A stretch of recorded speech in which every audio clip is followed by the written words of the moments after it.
Hello, Ah, everybody. Happy Tuesday morning to you. So, today I'm excited to be able to welcome Ambika with us. Ambika Singh, she is the CEO of Armoire Rental Clothing. And so, we're going to talk a little bit more to her. So, let's go ahead and get the show started right now, and we'll introduce her and get rolling. Here we go. Hello, everybody, and welcome back to Lead Up for Women, Speak Up to Lead Up. I am your host, Colleen Biggs, and we are excited to bring you a special edition today of a guest that we have brought on board with us, Ambika Singh.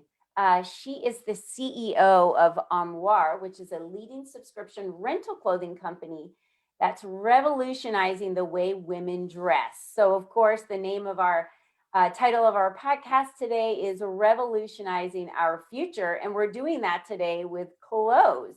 So, Aurora makes women's lives way easier by offering a more efficient, cost effective, we always love more efficient and cost effective, a sustainable way to dress. Singh has worked in roles across tech, marketing, business development, and product management. She additionally played a key role in the creation of the internet startup Rover.com and travelpost.com. Ambika, welcome to the show today. thank you. I really appreciate that. Yeah, so I would love to learn a lot about you, as I know our listeners would too. And we're always talking about, you know, our style and being unique and who we are and what we wear. And I would love to learn, how did you, obviously you were in tech startups, right? So how do you go from being in tech startups to moving and pivoting into the world of clothing and styles for women, where they can rent clothing and wear them and send them back and get more clothes and wear them? And I mean, I think it's brilliant that this ever even started back in the day. But how did you go from tech startup to doing what you do today? What happened in your world? It's such a great question, Colleen. And I think, like a lot of entrepreneurs, I was trying to solve my own problem. And so I've always loved kind of being, as I love the word unique, expressing myself through, I tend to be a loud person. I love people. And so clothing, one of a quick side story, the root of the word armor and the word armoire, which is the name of our company, is the same. And so for generations, people have worn makeup and clothing to make themselves look big or make themselves stand out or make themselves feel safe. And so clothing and makeup and armor is like a very important part of ritual, and how we show up. And so I always wanted to have something different to wear, but I was young, I was in graduate school, I had wallet constraints, I had closet size constraints, I had time constraints. And so I started to think about like how I could solve this problem, for myself, and for the women around me. And one of the amazing things when I started to do a little bit more customer research, when we asked women how they felt about their closets, and I talked to 500 women before we have ever put pen to paper, the most frequently repeated word was guilty. They looked in their closet and they felt guilty. There was so much stuff in there, but the most exciting was the thing that was new, or the thing that didn't exist yet, or the thing they had seen in, on Instagram or on a friend. And so the weight of the stuff that they already owned and the desire to have different things was so strong. Another thing that really influenced me was that I grew up with a cousin who lived across the country from me. We used to see each other a couple times a year and essentially swap our entire wardrobes. And I had been doing this like all my life and never really thought twice about it. We thought it was genius because we lived so far away from each other that we basically got a whole new wardrobe every time we saw each other. And it was, our friends were like, wow. And so I had this kind of like tradition of sharing clothes, that was very strong, and it worked really well for me because we were the same size, we had very similar tastes. But of course, like that was just lucky, that I had that built in closet expander. But I would say that those two kind of ideas, about the ability to share and the desire for more without really owning more, was what led me to the genesis of Armoire. Hmm. Yeah, that's a great story. And I was just shocked when you said that you had a friend that you would meet with, every year. I never thought, I always have friends that loves to, if I'm getting rid of clothes, they'll say, oh, well, send them my way first, because I would love to be able to pick. You always have great clothes. I want to pick out some stuff before you get rid of it. But how genius to swap your wardrobes, because I've never thought of that before in just meeting up with someone and saying, hey, why don't we swap clothes? But how true it is that when we look into our closets, now I don't feel too much guilt when I look in my closet. However, I have a hard time letting go of certain things in my closet because it's like, well, one day I might wear that, right? I might go to an event, or I may need, we have how many sweaters, like 50 sweaters. So how does it, what is a great customer for you, and how does the process work for women to really move from the mindset of, I have all these clothes in my closet, yeah, I don't wear half of them, I keep most of them that don't even fit me anymore because we're afraid to let that go as well, because someday we're going to get right back into that size clothing. So what is it about us, I guess, that we hold on to these clothes and we can't seem to let them go? And the conveniences of just having clothes shipped to us, like, how does the process work? And how does the female go from that mindset of, I guess, hoarding all of her clothes versus, letting them go? And this is a great time of year to donate those or get rid of a lot of those clothes and really purge, right? When we purge, we're organizing ourselves, like getting rid of the clutter. You feel lighter, you feel freer. There's so much therapy that goes along with that, Ambika. So, what have you found with women that you've worked with that are customers of yours? So this has been one of the most sort of heartwarming things I think about running this company, is that since day one, I read all the customer feedback, and something that has been consistent is that people will write something like this: hey, I love this thing, but I'm so excited for someone else to enjoy it. Or, I thought about holding on to this thing, but I crushed the meeting in that dress and I can't wait for somebody else to do the same.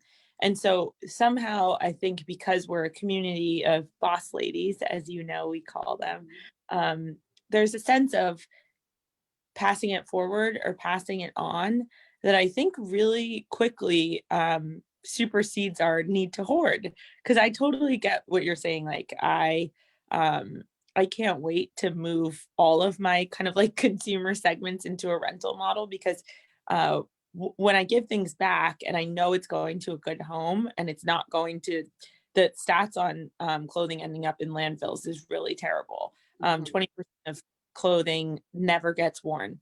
It'll go through the donation pile, the off price rack, and 20% of it lands up right in the landfill because we're just producing too much clothing. So I would say, like, if you're feeling like, okay, I donated all this stuff, I'm feeling really good about myself, it's definitely better than the landfill. But think about how much you're buying and pushing through the system, because I think really all of us need to purchase less. So that aside, I think that's the thing that really helps people kind of like get rid of, or send it back to us and make sure that it ends up in a good place. The other thing, what you were asking specifically about the process, the way it works, if I take a step back, it's a membership model. And so you're a member of this closet, and you have access to all of it.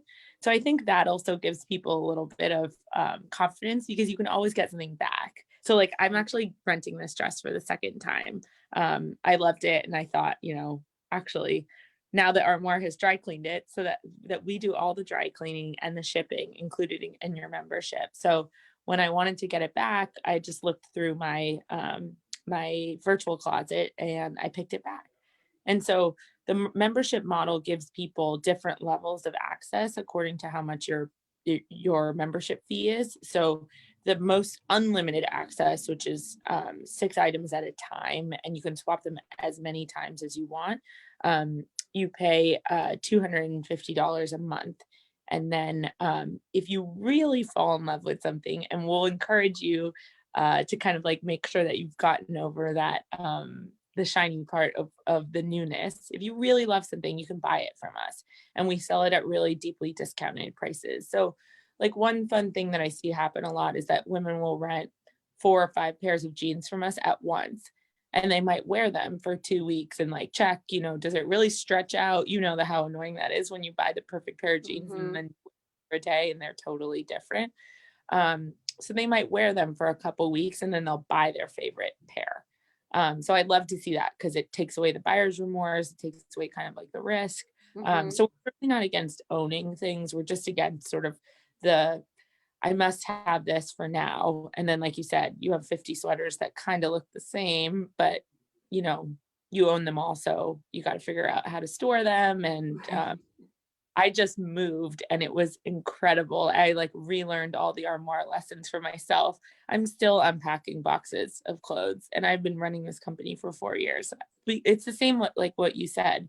For the 30 years before that, I was like, oh, well, maybe I'll, wear this again. And unpacking these boxes, I was just like, why do I have all this stuff? Why I do don't. I have so much clothes? That again, I think it's that's why we call it revolutionizing. That's why it's so new to rent your clothing and not, if we go back and look at monthly how much we spend on clothing and just looking at what it costs for us to store our clothing, right? The homes that we buy have bigger and bigger and bigger closets for shoes and clothes. And so we're using up all of this real estate on clothing when that space could be used for gathering with your family or some other opportunity that we could have for that. So let's go back to the business itself, and I'm just feeling impressed to talk more about that. When you talked about seeing that there was a need and because of your history and your childhood with trading clothes, talk me through and talk our listeners through, you know what were the feelings that you went through, and what were some of the challenges that you had in getting Armoire up and running. And you had an idea and went from an idea and a passion of what you had in your childhood to making that happen in real life for women and setting up that business. And we focus a lot in Lead Up for Women of not only celebrating the influence of women in business, but celebrating women and their businesses, and creating that influence for them to grow and scale their businesses. So talk us through how that came to be, because there's a process for that. Totally. And I love that question because I think it there isn't, unlike hard sciences where you sort of like you do something and there's a cause and an effect and you can kind of like follow a logical train of thought down. Starting businesses, as you know, is not a perfect science, and so everyone has their own path. And so I'd love to share mine in the hopes that it might make someone give it a try, because I will say, for all the ups and downs, this is the ride of a lifetime. I really do feel like it's a dream come true, because I come back to it all the time. I think about this business literally all the time. I have to remind myself that like everybody else around me does not think about it all the time. So I need to be able to still have like wine conversation about other things. Yeah. But yeah, so I did have this idea, like you said, and I had a bunch of different ideas too. I think that was maybe something that's worth discussing. I never had this moment where like the clouds parted and clarity came. It wasn't like that for me. It was sort of I've been kind of like, I guess, had this personal philosophy since I started. Every day, I just try to make a big, or sorry, a little step beyond where I was yesterday. Mhm. So I'm not looking for, change the world moments every day. I'm like trying to find, how do I push this ball a little bit further up the hill today than it was yesterday? And so right in the beginning, I had lots of different ideas. And I think a huge step was to go from them being in my head to actually saying them out loud. And when I started saying them out loud, I didn't say it to anybody else. I just said it to myself. And that was also a step. And I would talk to myself about them in the shower and in the mirror. And then when I felt, you know, like some of them were coming together, and just to give you a sense, like I thought about all kinds of things, like, um, here's a kind of like a humorous one, but did you know that most people's feet are slightly different sizes, both feet? So I thought about, like, why are we doing that? Shouldn't there be a way for your right foot to not be compromising for your left foot but your whole life? So I thought about like really different kinds of things. I thought about elderly care. There's a big epidemic in America where older people are more isolated than they've ever been before. And this is pre-pandemic, right? So now in the context of the pandemic, that's of course like even more acute. So yeah, just point being, like, really different. I certainly didn't have like a lane that I was running down, but this was one that I kept coming back to, because I had this personal connection to it. I felt like it did a lot of things. Like if I could solve it, I felt like it would be really impactful for people on an individual level. I wanted to make a big impact, positive, on people's lives. I wanted to do something that was responsible, so I felt like this had a big sustainability component. And but I think perhaps like the biggest thing was that I found it intriguing. So I would find myself like thinking about it all the time.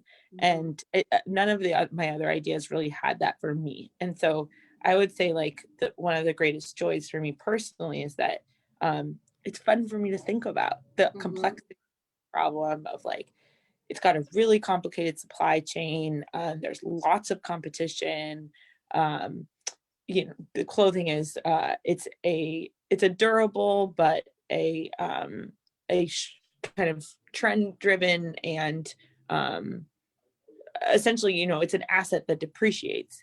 And so all that complexity like is super interesting to me, so I kept kind of like coming back to it. um but yeah, to answer your question perhaps like a little bit more concretely, I think the way it went from idea to reality was like to try to figure out the micro steps every day that I could take. And I think one thing that I rejected really early was the idea of sort of like, people say like you just have to make the leap, and like leaping was not but the mental kind of motif that really worked for me. That felt scary and risky. And so I think more about like taking steps forward or pushing balls up the hill or things that feel more um, incremental. And I've gone backwards many times. Mhm. So it wasn't like I leapt off the cliff and then suddenly, was in the canyon or something. I think, you make decisions and you figure out what your contingency plans are, so that you can go front and back. Because certainly, I mean, most of the decisions I make are not right on the first go around.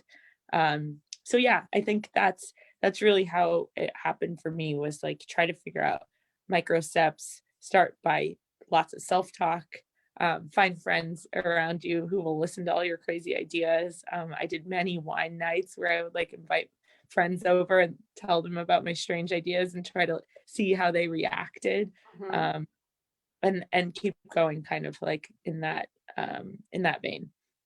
I love that. I was just going to ask you what advice you'd give someone, and you just ended it with surrounding yourself and getting, talking with others and getting their opinions. And, we all have our different approach to how we start our businesses. And it usually has to do with our personalities. Some of us take big leaps and big steps and monumental shifts. And some are just about, like you said, just taking two steps forward, and some days you have a step back and then you take another step forward the next day. And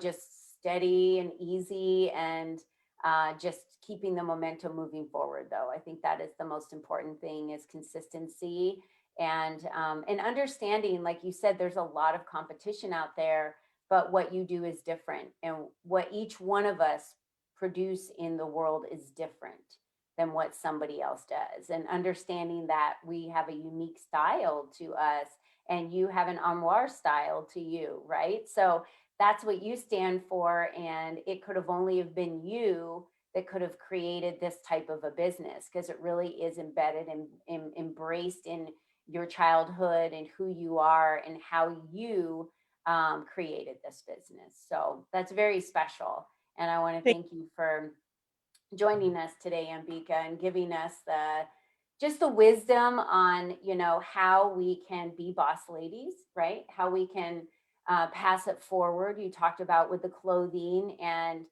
how your company means more than just the clothes you rent, but what we're able to achieve when we're wearing those clothes, and then how we can send those back so that another female can feel that way, and crush her meaning, in that same piece of clothing, and then again, repeat the same victories and rent them again. yeah, So I love that, Ambika. Thank you so much. So I want to thank you for joining us today on our show. It was amazing. And our next episode that we have coming up, ladies, is going to be Kimberly Mitchell. She's the owner of Home with Help. And I'm glad that Ambika had talked a little bit about the elderly and care, because that is the business she's in. And I have an elderly mother in law right now, and have sought out Kimberly much for advice on this, because we're never prepared. We really aren't, unless we intentionally get prepared for when your family and your parents age, and what comes along with that and the care. So we're going to be learning a lot about that on our next episode, as well as Karen Copperweight is going to be with us, and she's an intuitive transformational coach. She's an angel messenger. I love having angel messengers. There's so many intuitives out there today, and God is sending down His angels to have conversations with us, and help lead us in the right direction. And I really feel like it's time to listen and be open to the possibilities, because we just never know, who's going to cross our path and what's going to come our way. So again, Ambika, thank you so much for being with us today. And as you guys all know, we've got some webinars coming up on December 8th and December 22nd. They're Teaching Tuesday webinars. This is where our members come forward, and they're going to teach you a little bit of their genius. And Jessica on December 8th is teaching us how to network and get exposure if you're an introvert. That might be of interest to you. If you don't like to be out in public and you're a little bit of an introvert, she's going to talk about how she's been able to overcome and get herself out there being an introvert. So she's going to give us some tips and tricks on that on Tuesday, December 8th. You can click on the link in the description to go ahead and sign up for that webinar for free. And then on December 22nd, Heather Kreider is going to teach us how to really search inside ourselves to find more success, more wealth, and more joy. Who couldn't use more joy in their life in December, right? It's all about Christmas and joy and giving and family. And we want to thank you all for joining us today, and know that this is a season of giving. So I'm going to encourage you to reach out to those you love, and share how much you love them and how much they mean to you. So just last, I want to leave you with, remember, you are the only you that has ever been. You are the only you that will ever be. So remember that in how you pioneer your future, because it's up to you. So give yourself the permission to be free to explore what it is that you want to do in life, and do it well. Thank you again for joining us, and we'll see you next time. Take care, everybody. Bye bye. Bye. Thank you.